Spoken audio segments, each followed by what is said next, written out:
అందరికీ నమస్తే. సీనియర్ నాయకులు 5 సార్లు ఎమ్మెల్యేగా పనిచేసినటువంటి వ్యక్తి, ఒకసారి మంత్రిగా కూడా పనిచేశారు. తెలుగుదేశం పార్టీలో టాప్ 10 లీడర్స్లో పల్నాడు జిల్లాకు చెందినటువంటి ఆ నాయకుడి పేరు చెప్తే తెలియనటువంటి వాళ్ళు లేరు. రాష్ట్ర వ్యాప్తంగా ఆయనకు మంచి పేరుంది, ఫేమ్ ఉంది. మంత్రిగా పనిచేశాడు.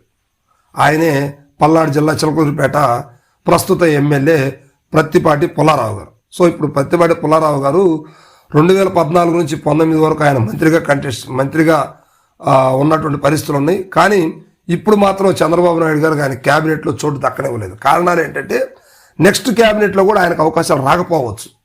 కారణాలు ఏంటంటే ఈయన మీద అభియోగాలు ఎక్కువగా ఉన్నాయి. పార్టీని వారిని వదిలిపెట్టి అనవసరమైనటువంటి వ్యక్తులకి డబ్బులతోటి పనులు చేయిస్తున్నారు అనే వాదనలు అయితే వినిపిస్తూ ఉన్నాయి. సో ప్రత్తిపాటి పుల్లారావు గారు గతంలో కూడా ఆయన భార్య గారు పెత్తనం చేశారు. దానివల్ల ఆయనకి బాగా పూర్తి స్థాయిలో మైనస్ జరిగింది.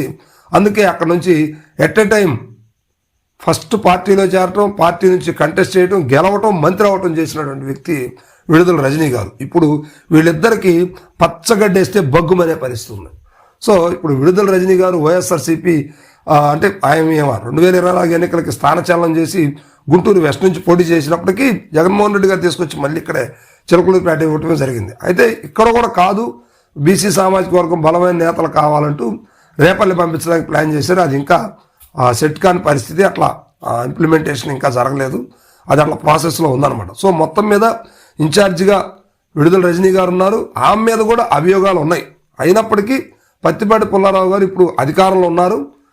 ఆయన పూర్తి స్థాయిలో పార్టీ కేడర్కి ఎటువంటి పనులు చేయకుండా ఆయన సొంతానికి వైఎస్ఆర్సీపీ వాళ్ళకు లేకపోతే ఇంకొకళ్ళకి పనిచేస్తున్నారు అనే వాదనలో ముఖ్యమంత్రి దాకా కూడా వెళ్ళటం జరిగింది. సో ఈయన మీద భయంకరంగా పార్టీలోని నాయకులే డైరెక్ట్ సాక్షాత్ ముఖ్యమంత్రి దాకా తీసుకెళ్ళడం జరిగింది. అయినా ముఖ్యమంత్రి గారు పిలిచి వార్నింగ్ ఇవ్వడం జరిగిందట.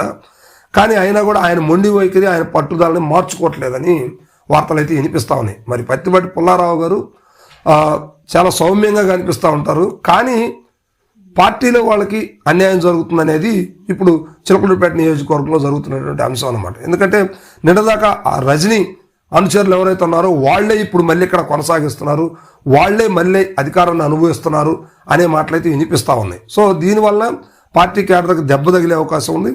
చిలకలూరిపేటలో నెక్స్ట్ పుల్లారావు గారికి పూర్తి స్థాయిలో మైనస్ అయ్యే అవకాశాలు ఉన్నాయి అనమాట. సో అందువల్ల చంద్రబాబు నాయుడు గారు పిలిచి మరీ విషయం చెప్పినా కూడా ఆయన పట్టించుకోవట్లేదట. సో మరి ఇలాంటి పరిస్థితులు అక్కడ తెలుగుదేశం పరిస్థితి ఏంటి? నెక్స్ట్ కొత్త వాళ్ళకి ఇస్తారా? లాస్ట్ టైమే ఒక కొత్త పర్సన్కి ఇవ్వాలని ఒక ప్రపోజ్ చేసినటువంటి పరిస్థితులు ఆనాడు చూసాం. మరి నెక్స్ట్ ఇంకా పూర్తి స్థాయిలో నిజంగా కొత్త వాళ్ళకి ఇచ్చే అవకాశాలు ఉండొచ్చామని అనేది ఇప్పుడు చిలకలూరిపేటలో చర్చనీయాంశంగా మారింది. సో అదేవిధంగా విడుదల రజనీ గారి మీద కూడా నియోజకవర్గంలో మంచి స్వభావం అయితే ఏమి లేదు. ప్రజలు ఆమె మీద కూడా అవినీతి ఆరోపణలు ఎదుర్కొంటూ ఉన్నారు.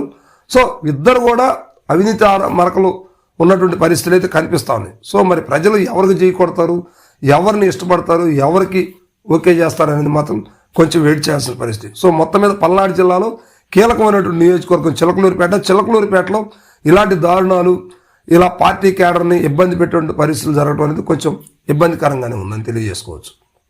Thank you.